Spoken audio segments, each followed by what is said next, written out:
Shalom Bapak Ibu Saudara yang dikasihi oleh Tuhan. Selamat pagi bagi kita semuanya. Saya percaya dimanapun Bapak Ibu berada, di tempat Bapak Ibu masing-masing, Bapak Ibu pasti rindu untuk memuji menyembah Tuhan. Amin. Sebelum kita memuji menyembah Tuhan saat pagi hari ini, mari kita datang kepada Tuhan. Kita berdoa Bapak Ibu. Terima kasih untuk kebaikan-Mu di pagi hari ini bagi setiap kami, sehingga kami saat ini bisa mengikuti kembali ibadah ini ya Tuhan. Biarlah ibadah ini boleh menjadi berkat bagi setiap orang-orang yang mengikuti ibadah ini ya Tuhan. Dan kiranya Tuhan Engkau menyatakan hadirat-Mu di tengah-tengah kami dimanapun saat ini kami berada ya Tuhan. Terpujilah nama-Mu, di dalam nama Tuhan Yesus kami mengucap syukur dan berdoa. Haleluya. Mari sama-sama kita katakan amin. Haleluya. Berikan tepuk tangan yang meriah bagi Tuhan Bapak Ibu Saudara. Mari saya undang Bapak Ibu untuk bangkit berdiri bersama-sama. Mari kita akan mengangkat pujian kita kepada Tuhan. Mari kita bertepuk tangan di hadapan Tuhan Bapak Ibu Saudara.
Bersama-sama mengangkat pujian ini di hadapan Tuhan. Mari kita menyambut Natal. Oh Natal adalah kisah kasih yang terindah dari Tuhan untuk kita Bapak Ibu Saudara. Mari bertepuk tangan kepada Tuhan.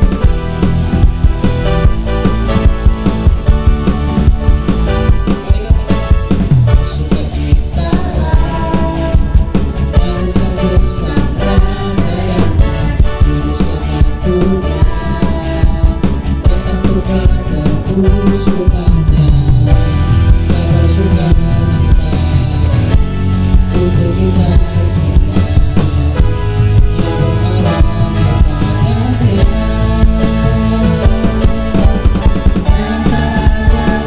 Kisah kasih yang terindah, kasihnya selamanya, setiap dosa manusia.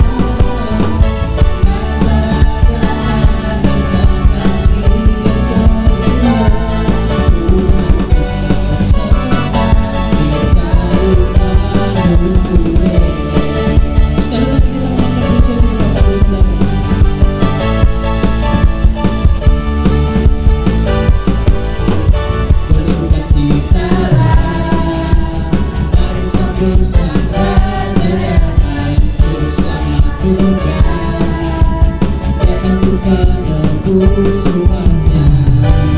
kabar sukacita untuk kita semua yang berharap kepadanya.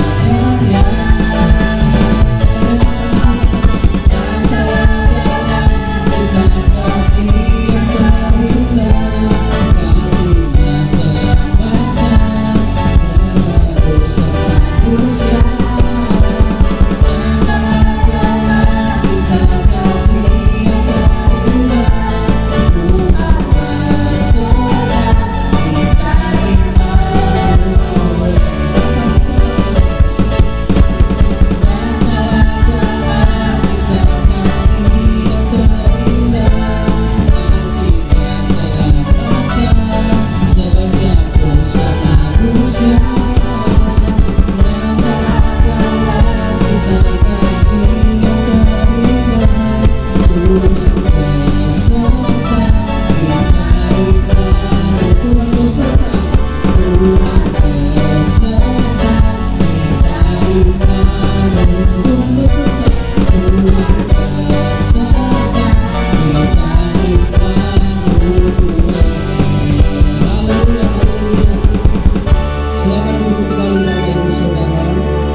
Mari kita akan mendengarkan firman Tuhan dan kita akan menyembah Tuhan. Kita akan datang kepada Tuhan untuk lebih lagi kita masuk dalam hadirat Tuhan. Mari kita datang duduk diam di hadapan Tuhan Bapak Ibu Saudara. Haleluya, haleluya.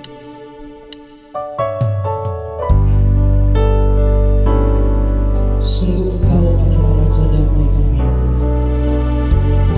Kami ada di tempat ini, di tempat kami masing-masing. Kami memuji menyembah Engkau. Kami ingin menikmati hadirat di mana kami berada saat ini. Dan kami mau menyembah Engkau ya Tuhan. Haleluya. Engkaulah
sembah dan puji Dia, sembah dan puji Dia, Sang Raja. Bapak Ibu Saudara, mari kita angkat pujian, kita mengganti kata Dia dengan kata Yesus. Sembah dan puji Yesus, sembah dan puji Yesus, sembah dan puji Yesus, Sang Raja. Sekali lagi katakan sembah dan puji Yesus, sembah dan puji Yesus, sembah dan puji Yesus, sembah dan puji Yesus, Sang Raja.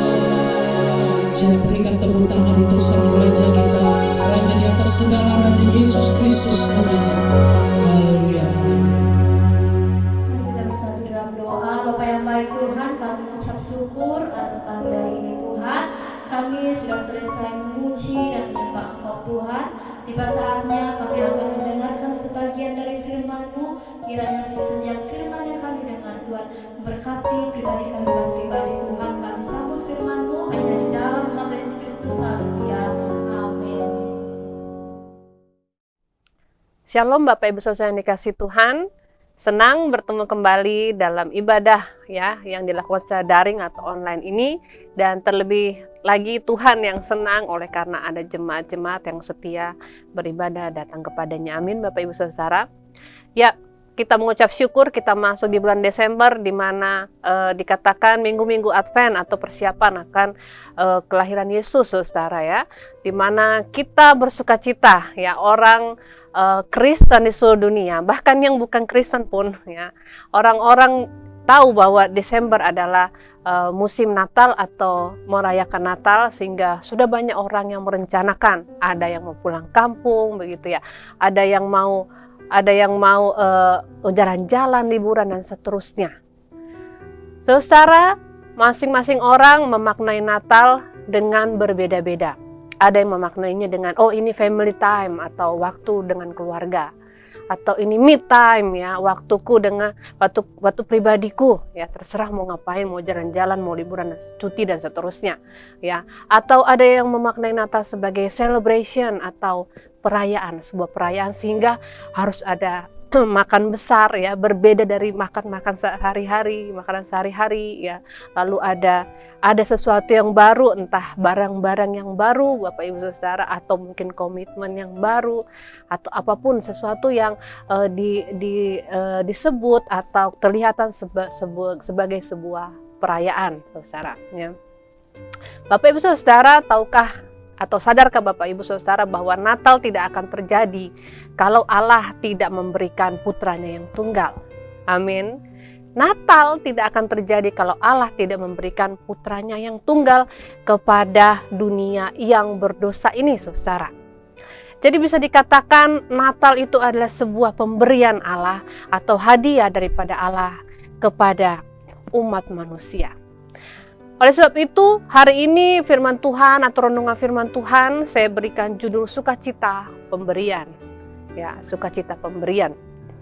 Dalam bahasa Inggris pemberian, ya, kata pemberian itu gift ya, dan juga kadang-kadang ini ditafsirkan sebagai hadiah.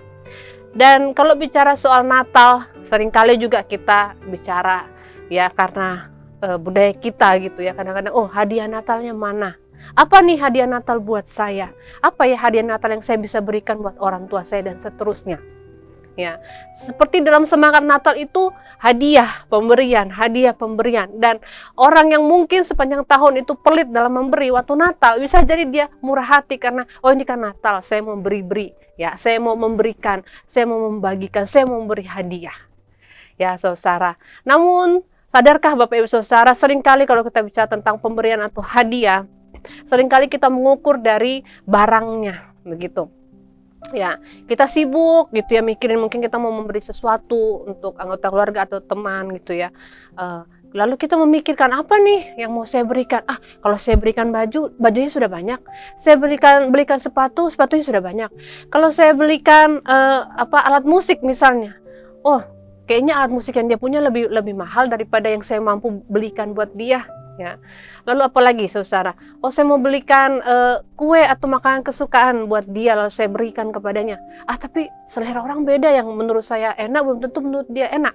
Seringkali ya fokus daripada pemberian kita adalah barangnya atau wujudnya atau harganya atau nilai daripada benda tersebut, saudara. Tetapi sebenarnya yang lebih terpenting adalah hati yang rela untuk memberi. Amin. Dan itulah yang ditunjukkan oleh Allah Bapa kita, bahwa dengan penuh kerelaan Ia memberikan putranya yang tunggal untuk menebus dosa-dosa umat manusia, saudara, menebus kita dari dosa. Yohanes 3:16 ya mengatakan, karena begitu besar kasih Allah akan dunia ini sehingga Ia memberikan putranya yang tunggal, ya, supaya barang siapa yang percaya kepadanya tidak binasa tetapi beroleh hidup yang kekal. Amin. Itulah makna Natal sesungguhnya. Pemberian yang datangnya daripada Allah dan dengan sukacita, dengan penuh kasih, penuh cinta, penuh kerelaan, penuh pemberian, Ia berikan, Ia hadiahkan kepada dunia yang berdosa ini. Sukacita pemberian itu pertama-tama ditunjukkan oleh Allah, saudara, yang memberikan putranya yang tunggal. Dan hari ini kita mau merenungkan kisah kelahiran Yesus Kristus dari sudut pandang atau dari belajar daripada kisah orang-orang Majus dari timur yang datang melihat bintangnya, bintang Allah, dan datang menyembah kepada sang bayi Natal atau anak Natal ini. Mari kita membuka Alkitab dari Injil Matius pasal yang kedua, saudara. Injil Matius pasal yang kedua, ayat yang pertama sampai ayat yang ke-12. Judul firman Tuhan atau judul perikop ini adalah orang-orang Majus dari timur. Sesudah Yesus dilahirkan di Betlehem di tanah Yudea pada zaman Raja Herodes, datanglah orang-orang Majus dari timur ke Yerusalem dan bertanya-tanya, "Di manakah dia, raja orang Yahudi yang baru dilahirkan itu? Kami telah melihat bintangnya di timur dan kami datang untuk menyembah dia." Ketika Raja Herodes mendengar hal itu, terkejutlah ia beserta seluruh Yerusalem. Maka dikumpulkannya semua imam kepala dan ahli Taurat bangsa Yahudi. Lalu dimintanya keterangan dari mereka, di mana Mesias akan dilahirkan. Mereka berkata kepadanya, "Di Betlehem di tanah Yudea, karena demikianlah ada tertulis dalam kitab Nabi. Dan engkau Betlehem, tanah Yehuda, engkau sekali-kali bukanlah yang terkecil di antara mereka yang memerintah Yehuda, karena daripadamu lah akan bangkit seorang pemimpin yang akan menggembalakan umatku Israel." Lalu dengan diam-diam Herodes memanggil orang-orang Majus itu dan dengan teliti bertanya kepada mereka, bila mana bintang itu nampak. Kemudian ia menyuruh mereka ke Betlehem, katanya, "Pergi dan selidikilah dengan sesama hal-hal mengenai anak itu, dan segera sesudah kamu menemukan dia, kabarkanlah kepadaku supaya aku pun datang menyembah dia." Setelah mendengar kata-kata raja itu, berangkatlah mereka dan lihatlah bintang yang mereka lihat di timur itu mendahului mereka hingga tiba dan berhenti di atas tempat di mana anak itu berada. Ketika mereka melihat bintang itu, sangat bersukacitalah mereka. Maka masuklah mereka ke dalam rumah itu dan melihat anak itu bersama Maria ibunya, lalu sujud menyembah dia. Mereka pun membuka tempat harta bendanya dan membawa persembahan kepadanya, yaitu emas, kemenyan, dan mur. Dan karena diperingatkan dalam mimpi, supaya jangan kembali kepada Herodes, maka pulanglah mereka ke negerinya melalui jalan lain. Bapak Ibu Saudara yang dikasihi Tuhan, kita baru saja mendengar firman Tuhan dari Injil Matius pasalnya yang kedua, saudara. Dan ayat kunci yang mau kita lihat di dalam pasal ini yaitu di ayat 10 dan ayat yang ke-11. Firman Tuhan saya bacakan sekali lagi. Ketika mereka melihat bintang itu, sangat bersukacitalah mereka. Maka masuklah mereka ke dalam rumah itu dan melihat anak itu bersama Maria ibunya, lalu sujud menyembah dia. Mereka pun membuka tempat harta bendanya dan mempersembahkan persembahan kepadanya, yaitu emas, kemenyan, dan mur. Kalau tadi di awal atau di pendahuluan saya mengatakan Natal ada karena Allah bersuka cita memberikan anaknya, putranya yang tunggal kepada dunia. Maka di sini kita melihat dengan jelas contoh yang lain daripada orang yang bersuka cita dalam memberi atau sukacita dalam pemberian, itu ditunjukkan oleh orang-orang Majus yang datang menyembah Yesus dan mempersembahkan persembahan-persembahan kepada Yesus. Amin, saudara. Bapak Ibu saudara yang dikasih Tuhan, orang-orang Majus ya, atau dalam terjemahan lain mereka adalah orang-orang yang bijak ya, dari timur saudara. Ada tafsiran yang memperkirakan bahwa mereka kemungkinan datang dari daerah Persia atau Babilonia saudara ya, lalu datang ke Yerusalem ya. Datang bukan karena di WA ya, bukan karena diteleponin, bukan karena dikunjungi ya oleh pihak gereja begitu ya. Ada banyak jemaat yang kalau tidak dikunjungi ya tidak datang dia. Tidak di WA, tidak di telepon, tidak datang dia ya. Tidak ada kesadaran untuk datang kepada Tuhan. Nah, kita melihat dari orang-orang Majus ini, mereka melihat bintang di timur dan mereka mengikuti bintang itu, dan kemudian mereka mencari-cari sampai mendapatkan anak Natal itu, anak pemberian Allah itu, yaitu Yesus Kristus. Bagaimana dengan kita saudara? Seberapa besarkah kerinduan kita untuk datang kepada Tuhan? Seberapa sadarkah kita bahwa kita telah menerima pemberian yang dengan sukacita Allah berikan bagi kita, yaitu putranya yang tunggal untuk menyelamatkan hidup kita? Seberapa sadarkah kita bahwa pemberian daripada Allah itu begitu berharga, dan oleh sebab itu menuntut respon yang benar daripada kita orang-orang yang menerima pemberian Allah tersebut. Nah, Bapak Ibu saudara dikasihi Tuhan, kita melihat orang-orang Majus ini, dikatakan diperkirakan bahwa mereka datang dari Persia, dari Babilonia, ya datang ke Yerusalem dan menempuh jarak kurang lebih 2000 mil atau sekitar 3200 km jauhnya. Ya, saya tidak pandai dalam mengukur jarak Bapak Ibu Saudara, saya tidak tahu itu dari negara mana ke negara mana, seumpama negara mana ke negara mana atau kota mana ke kota mana. Tetapi satu hal yang pasti, itu adalah perjalanan yang jauh. Bukan jarak yang dekat mereka tempuh, apalagi dengan tidak adanya pesawat pada waktu itu. Tidak ada transportasi yang lebih cepat pada waktu itu. Mereka mungkin berjalan kaki atau naik unta ya, naik keledai atau bagaimana ya. Apa alat transportasi mereka? Hewan-hewan yang bisa mereka tunggangi saudara. Dan itu tidak mudah. Dan dalam tafsiran lain mengatakan bahwa kemungkinan besar ya mereka datang bukan ketika hari di mana Yesus dilahirkan atau masih bayi, tetapi kurang lebih berbulan-bulan, bahkan kemungkinan sampai 2 tahun mereka menempuh perjalanan tersebut, barulah kemudian bertemu dengan Yesus. Hal ini dibuktikan ya dengan beberapa ayat saudara ya. Ayat yang ke-10. Ketika mereka melihat bintang itu, sangat bersukacitalah mereka. Maka masuklah mereka ke dalam rumah itu dan melihat anak itu bersama Maria ibunya, lalu sujud menyembah dia. Di sini dikatakan mereka tidak melihat bayi itu, bayi Yesus, tapi melihat anak itu. Dan ini kemudian disimpulkan oleh para penafsir, para ahli bahwa karena jarak yang jauh dari tempat mereka ya, kemungkinan mereka bertemu Yesus sudah sekian bulan atau bahkan mungkin sampai 2 tahun ya sudah usia Yesus ketika akhirnya orang Majus ini sampai di Yerusalem.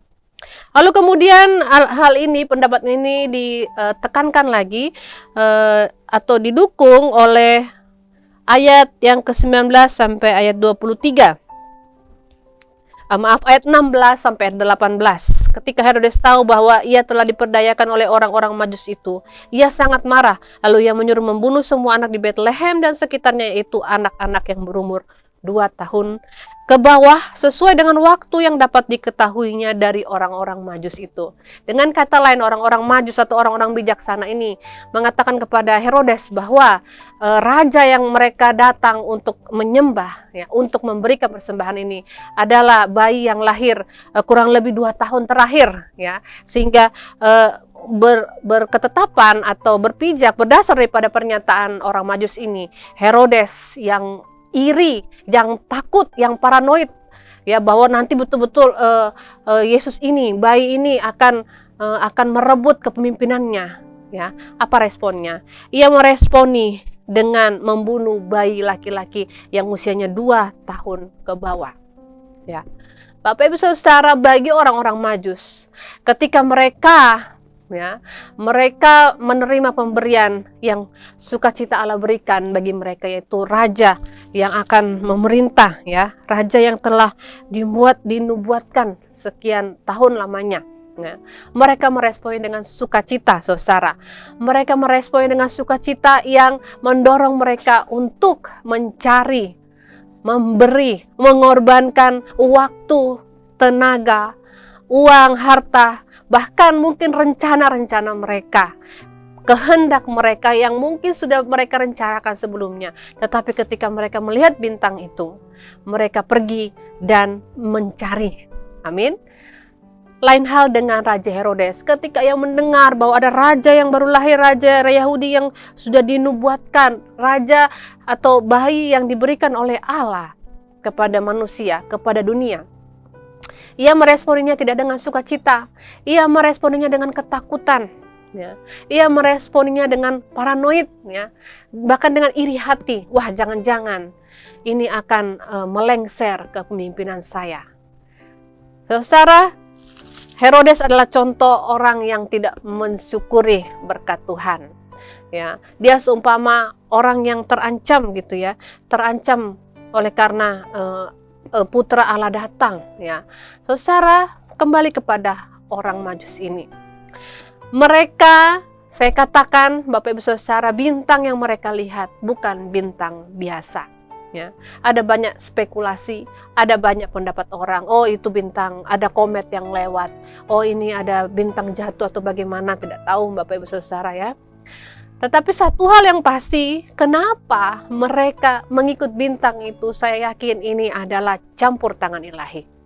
Ini seperti peristiwa supernatural yang menuntun orang-orang Majus yang bijaksana ini untuk mengikuti bintang itu, saudara. Dan kebetulan bintang itu menunjukkan tempat di mana bayi ini atau anak atau Yesus ini berada, saudara, di dalam sebuah rumah. Ya, ini juga salah satu yang mengatakan bahwa orang Majus tidak datang ketika Yesus lahir. Mengapa? Karena mereka, ya, di ayat 11 datang, mereka masuk ke dalam rumah, bukan ke dalam kandang, ya, di mana Yesus dilahirkan. Jadi kemungkinan sudah lewat dari masa hari kelahiran Yesus, tetapi mereka tetap datang untuk mencari Yesus. Nah, saudara yang dikasih Tuhan, adanya bintang yang mereka lihat dan yang seperti menarik mereka, mendorong mereka untuk mencari, untuk mengikuti bintang tersebut. Saya katakan adalah campur tangan ilahi. Saya katakan ini adalah peristiwa supernatural di mana Allah mau mereka untuk mengikuti Tuhan.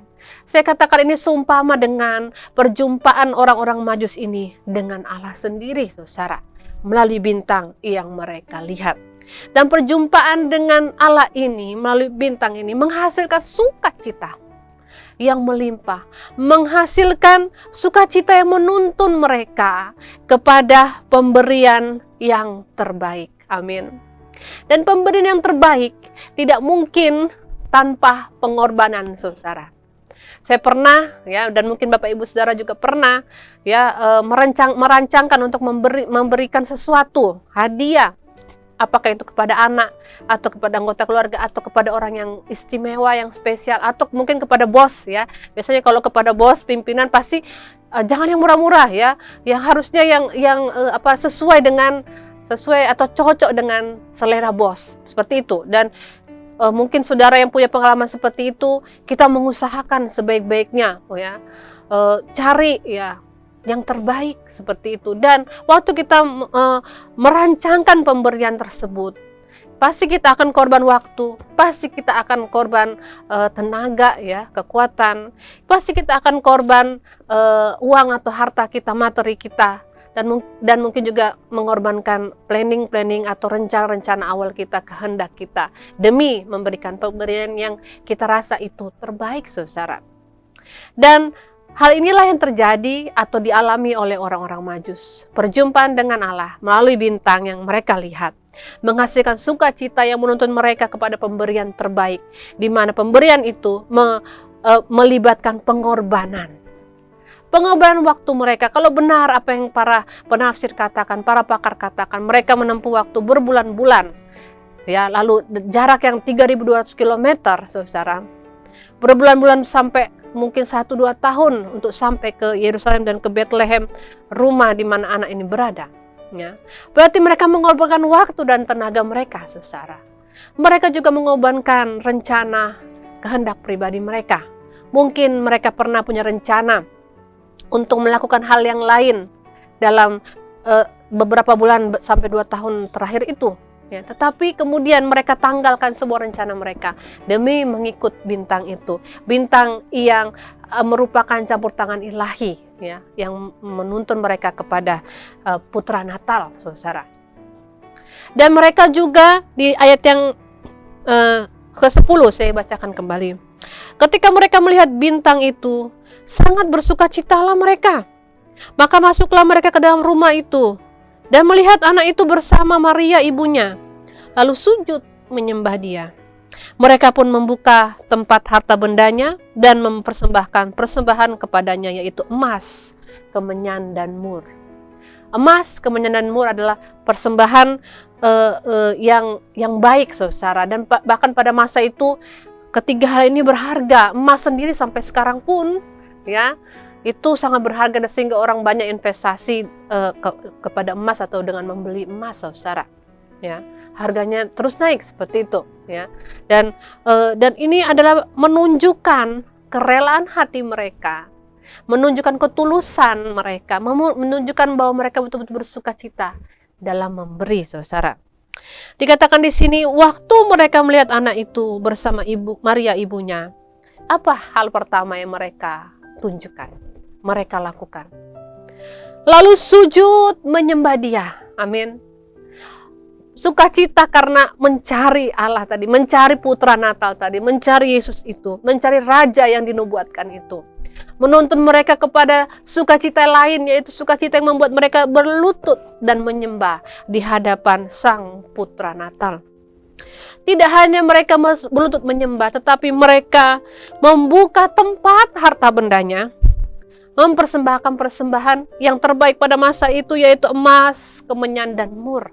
Saya akan katakan tadi bahwa perjumpaan dengan Tuhan menghasilkan sukacita yang menuntun kepada pemberian yang terbaik, ya. Kalau Bapak Ibu melihat kisah orang Majus ini, jangan melihat hanya kepada harta benda yang mereka persembahkan, yaitu emas, kemenyan, dan mur. Persembahan terbaik mereka bukan hanya materi atau uang atau harta mereka, saudara, tetapi bagaimana mereka mengorbankan waktu, tenaga, kehendak, dan rencana-rencana pribadi mereka demi datang melihat dan menyembah Sang Putra Natal ini secara pribadi. Saudara yang dikasihi Tuhan, bagaimanakah pengalaman kita dengan Allah? Bagaimanakah kita memaknai Natal, Bapak Ibu Saudara? Apakah kita sebagai orang yang sudah menjadi Kristen sekian lama mengatakan, oh Natal itu biasa. Kalau di kampung saya sudah potong binatang A, B, C, dan D gitu ya.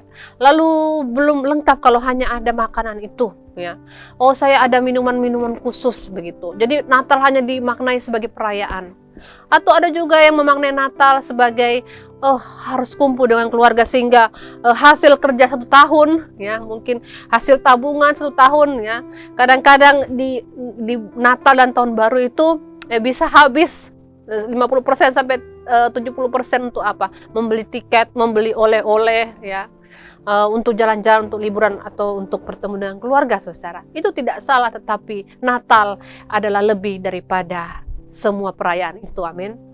Ada orang yang memaknai Natal segala sesuatu harus baru, baju yang baru, model rambut baru, warnanya pun juga baru, alis yang baru, ya mungkin ya Bapak Ibu, ya sudah banyak orang yang tato alis begitu ya, sulam alis ya, atau ada yang mengatakan harus ganti penampilan sehingga bibirnya pun baru begitu ya Bapak Ibu ya. Jadi dimaknai, oh ini karena Natal mau tahun baru maka harus baru, ya. Tapi mereka tidak tidak membaharui hati mereka, saudara. Tidak membaharui hati mereka hanya penampilan luar. Masing-masing orang memaknai Natal dengan cara yang berbeda. Tetapi hari ini mari kita menyadari bahwa Natal adalah sebuah pemberian Allah. Amin. Sebuah pemberian Allah yang dengan sukacita Ia berikan kepada umat manusia yang tidak layak ini. Saya dan saudara tidak layak menerima Yesus. Sebenarnya, saya dan saudara tidak layak menerima pemberian Allah, tetapi yang melayakkan kita adalah pengorbanan Yesus Kristus sendiri. Ya, sehingga menyelamatkan kita daripada segala dosa-dosa kita, saudara. Amin. Terimalah pemberian Allah, Sang Putra Natal itu. Kiranya kita menerima dan mensyukuri adanya Yesus dalam hidup kita. Kiranya seperti orang Majus ketika ia berjumpa dengan Allah. Mereka berjumpa dalam pengalaman mereka melalui sosok bintang yang mereka lihat di langit. Bagaimana perjumpaan saya dan saudara? Ya. Apakah engkau sudah berjumpa dengan Tuhan? Melalui firman-Nya kita berjumpa dengannya. Setiap hari kita baca, kita renungkan, kita dengarkan. Ya. Melalui pengalaman-pengalaman pribadi kita berjumpa dengan Allah. Saudara, kiranya hal itu mendorong kita untuk datang mencari Dia. Amin. Kiranya perjumpaan dengan Allah juga mendorong kita untuk bersukacita dalam memberi atau mengorbankan, melakukan pengorbanan yang terbaik bagi Tuhan. Ingat, jangan hanya memaknai pemberian, hadiah, gift itu dengan uang atau harta.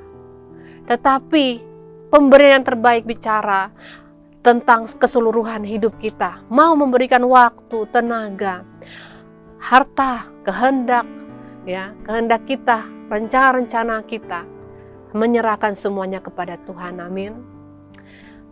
Bapak Ibu Saudara, ketika kita berjumpa dengan Allah, hal yang terpenting selanjutnya adalah bagaimana respon kita setelah berjumpa dengan Allah tersebut. Jangan hanya kita bersukacita, oh sudah ada di gereja, oh lagunya bagus, penyembahannya bagus, musiknya luar biasa, ya. Sehingga kita mengatakan, oh di sini ada hadirat Tuhan, saudara, kita lompat-lompat, kita menangis, kita memuji Tuhan. Tapi setelah itu, ya, tidak pulang dari gereja, tidak terjadi apa-apa lagi. Kita tidak mau lagi mengikuti firman Tuhan. Tidak, saudara. Perjumpaan yang sejati dengan Allah pasti akan mendorong kita untuk menghasilkan sukacita dari hati kita, untuk terus mencari Dia. Amin. Dan bukan hanya mencari Dia, tetapi kita datang memberi pemberian yang terbaik, menyembah kepada Tuhan seperti orang Majus menyembah kepada Putra Natal ini, dan memberikan apa yang dapat kita berikan kepada Allah kita. Ingat, Tuhan tidak melihat nilai daripada pemberian kita, barang apa yang dapat kita berikan, tetapi hati kita. Adakah hati kita dibaharui ketika berjumpa dengan Tuhan? Dan adakah hati kita, diri kita dengan tulus kita persembahkan kepada Allah kita, memberikan yang terbaik untuk Tuhan? Kiranya kita menyadari bahwa kita sudah menerima pemberian Allah yang dengan sukacita Ia berikan. Oleh sebab itu, marilah kita juga dengan sukacita memberikan yang terbaik kepada Tuhan.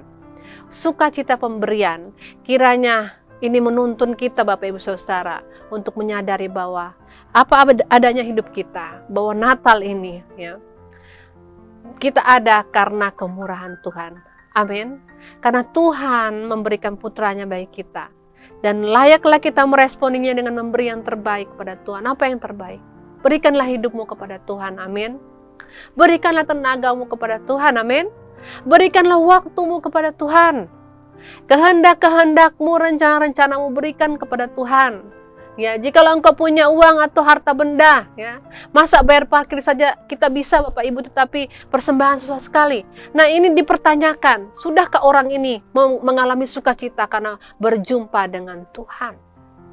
Kiranya perjumpaan dengan Tuhan membuat kita sadar bahwa kita ini adalah, ya, ada hidup karena kemurahan Tuhan, dan kita harus memberi yang terbaik kepada Tuhan, yaitu keseluruhan hidup kita. Amin.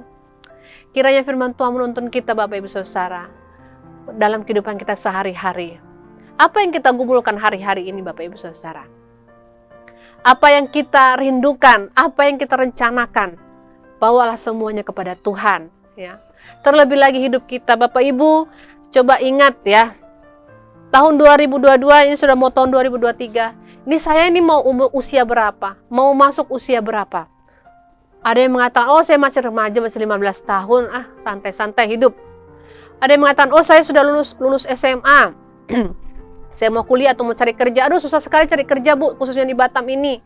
Kalau mau masukkan lamaran di PT, harus ada kenalan, harus ada orang dalam. Karena itu selalu ditanyakan dalam setiap wawancara. Aduh susah. Padahal saya sudah usia 20 tahun. Lalu ada yang mengatakan, wah saya baru 30 tahun. Wah saya sudah 40 tahun dan seterusnya. Pertanyaan selanjutnya adalah, Bapak Ibu Saudara, sudahkah kita menyadari bahwa hidup kita adalah ada karena pemberian Tuhan? Amin. Dan sudahkah kita menyadari bahwa sekian tahun kita hidup, adakah diriku sudah memberi yang terbaik kepada Tuhan? Kiranya kita diingatkan bahwa hari ini, kiranya kita diingatkan bahwa kita ini harus memberikan yang terbaik kepada Tuhan, oleh karena kita telah menerima pemberian yang terbaik daripada Allah. Amin. Mari kita satu dalam doa. Bapa Surgawi, kami mengucap syukur buat anugerah-Mu dalam hidup kami. Kami mengucap syukur buat pemberian yang terbaik yang Kau tunjukkan Tuhan, yang dengan tulus dan sukacita Engkau berikan, yaitu Putra-Mu yang tunggal, Yesus Kristus, untuk menyelamatkan kami dari segala dosa-dosa kami. Kami bersyukur karena rancangan-Mu ajaib Tuhan. Sungguh perkasa apa yang Kau perbuat dalam hidup kami. Kami mengucap syukur. Tuhan, kiranya di Natal tahun ini bahkan tahun-tahun ke depan, kami semakin disadarkan bahwa hidup kami adalah kemurahan-Mu, adalah pemberian-Mu. Dan kami mau mengikuti firman-Mu bahwa kami harus memberi yang terbaik kepada Tuhan. Bahwa kami harus mempersembahkan hidup kami sepenuhnya kepada Tuhan. Bahwa kami harus menjadi orang-orang yang diubahkan. Dijauhkan daripada kami kebiasaan-kebiasaan memaknai Natal sebagai sebuah perayaan semata-mata. Sebagai sebuah pesta pora belanja, hanya sebatas itu saja Tuhan. Biarlah kami menyadari bahwa Natal ini adalah terjadi karena Engkau memberikan Putra-Mu, dan kami mau memberikan yang terbaik juga kepadamu Tuhan. Tuhan menolong kami umat-Mu ya Bapa, dari anak-anak sampai orang-orang dewasa. Dalam segala kegiatan kami sehari-hari, aktivitas kami, kesibukan kami, kiranya hidup kami akan memuliakan nama-Mu Tuhan. Tuhan, Engkau adalah Sang Pemberi yang terbaik, dan Engkau layak juga menerima pemberian kami yang terbaik ya Bapa. Biarlah segala hormat dan kemuliaan hanya bagi nama-Mu. Kiranya hidup kami, perkataan, sikap kami, perilaku kami Tuhan, mencerminkan bahwa Engkau ada dalam hidup kami. Dan kiranya seluruh hidup kami memuliakan nama-Mu ya Bapa. Pakai kami Tuhan, untuk menjadi terang dan garam dimanapun kami berada. Jikalau ada yang bergumul dengan sakit penyakit, Tuhan sembuhkanlah umat-Mu. Jika ada yang bergumul dengan masalah ekonomi, keuangan dalam rumah mereka, keluarga mereka, Tuhan cukupkanlah umat-Mu Tuhan dalam nama Yesus. Jikalau ada yang bergumul dengan mencari pekerjaan, Tuhan berikanlah pekerjaan yang tepat bagi mereka Tuhan dalam nama Yesus. Jikalau ada anak-anak yang bergumul dalam sekolah, studi pendidikan mereka, Tuhan sertai anak-anak kami, berikan mereka hikmat dalam nama Yesus. Terima kasih ya Bapa. Jika ada yang bergumul dengan situasi-situasi rumah tangga, apapun bentuknya, kami berdoa Tuhan, hadirlah dalam setiap keluarga kami, rumah tangga kami Tuhan. Tuhan pulihkan Tuhan. Mereka yang berbeban berat, Tuhan berikan kelegaan. Mereka yang merasa kering secara rohani, Tuhan pulihkan mereka. Tuhan menolong setiap kami. Terima kasih Bapa. Kiranya hidup kami Tuhan boleh terus memuliakan nama-Mu. Kami berdoa buat bangsa negara kami, tahun pemilihan, khususnya di tahun yang ke depan ini Tuhan. Tuhan atur segala sesuatunya baik Tuhan. Damai adanya Tuhan, dan kami menolak segala kecurangan-kecurangan yang direncanakan oleh manusia. Kami berdoa Tuhan, campur tangan Tuhan dalam pemilihan pemimpin-pemimpin di bangsa ini Tuhan. Kiranya pemimpin-pemimpin yang takut akan Engkau yang akan terpilih dan duduk dalam tampuk kepemimpinan ya Bapa. Kiranya mereka memimpin dengan adil dan bijaksana, tidak memihak kepada golongan tertentu ya Bapa. Tuhan saja yang menolong Tuhan. Tahun pemilihan berjalan dengan lancar, dengan baik. Dan kami juga berdoa memohon kesejahteraan atas bangsa kami Indonesia. Terus kami percaya Tuhan, dan kami menyerahkan bangsa ini serta kota ini ke dalam tangan-Mu. Tuhan campur tangan atas kehidupan kami. Terima kasih ya Bapa Surgawi. Bapak Ibu Saudara yang dikasihi Tuhan, arahkanlah hati dan pikiran-Mu kepada Allah kita dan terimalah berkat daripadanya. Pulanglah dengan membawa kasih karunia dari Allah Bapa, cinta kasih daripada putranya Yesus Kristus, serta persekutuan dengan Roh Kudus, menyertai saudara dari hari ini sampai kali yang kedua Tuhan akan datang menjemput kita para saleh-salehnya. Di dalam nama Yesus kami berdoa ucap syukur. Haleluya. Amin. Shalom. Tuhan Yesus memberkati. Bapak Ibu Saudara, ibadah kita sudah selesai. Mari kita kembali bangkit berdiri bersama-sama. Mari kita mengagungkan Tuhan. Kita mengambil satu pujian kita yang terakhir. Terima kasih Yesus selalu mengalir dalam kehidupan kita, Bapak Ibu Saudara. Ya. Kasih Yesus mengalir dalamku seperti sungai yang tak pernah kering. Kasih Yesus membelah dalam kasih-Mu. Sekali lagi katakan, kasih Yesus mengalir dalamku. Kasih Yesus mengalir dalamku seperti sungai yang tak pernah kering. Kasih Yesus mengenal hatiku, dalam kasih-Mu ku merasa dalam kasih-Mu merasa, dalam kasih-Mu ku merasa. Sekali lagi katakan bersama-sama, dalam kasih-Mu ku merasa. Haleluya. Selamat ulang saudara, selamat hari Minggu bagi kita semuanya. Tuhan Yesus memberkati. Shalom.